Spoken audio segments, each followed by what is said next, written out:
Tama na raw ang paligoy-ligoy. Hinahanapan na ng konkretong aksyon ng ICI kaugnay sa mga dawit sa flood control scandal. Narito ang agenda report ni Ivy Reyes. When you say tell all, sir, anong ano to?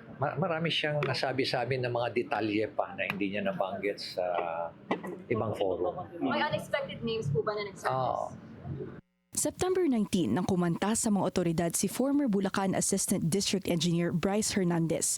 Ayon sa Independent Commission for Infrastructure noon, maraming pangalan at sensitibong impormasyon ang lumitaw sa sworn affidavits ni Hernandez.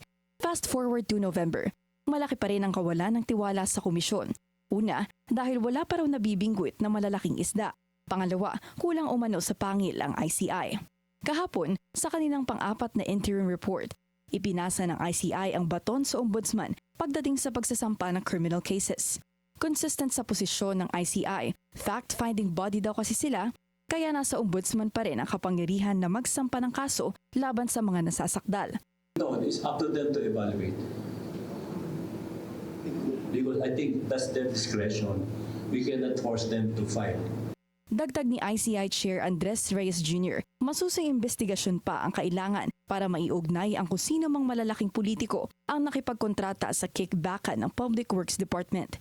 Bagaman nakakaapat ng interim report ang ICI, hindi sumasapat ang press briefings ng komisyon. Ayon yan kay Kontradaya Convener Danilo Araw.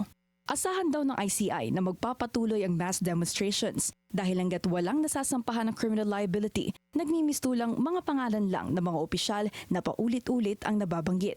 Bukod sa issue ng live streaming na inoprobahan ng komisyon matapos ang ilang araw na panawagan mula sa publiko, pinuna rin ni Araw ang viral slogan ni Reyes kahapon. Masyado raw maraming theatrics ang komisyon pero kakaunti ang aksyon. Kung quotations lang din naman daw ang nais ni Reyes, sana raw tatsulok na lang ang hiniraman nito ng lyrics. Sa apat na interim report ng ICI, isa pa lang dito ang nakatuon sa mga malalaking opisyal. Mula sa mga affidavit ni Hernandez at ng kanyang boss na si Henry Alcantara, nabanggit sina Senators Joel Villanueva at Jingo Estrada, mga dating mambabatas na sina Zaldi Co at Mary Mitzi Cahayon Uy, at Commission on Audit Commissioner Mario Lipana. Hindi madadala ng kahit anong retorika ang galit ng tao, kaya ang payo ni Araw sa ICI, maging proactive at hindi lang basta reactive. Para sa agenda, Ivy Reyes, Billionaire News Channel.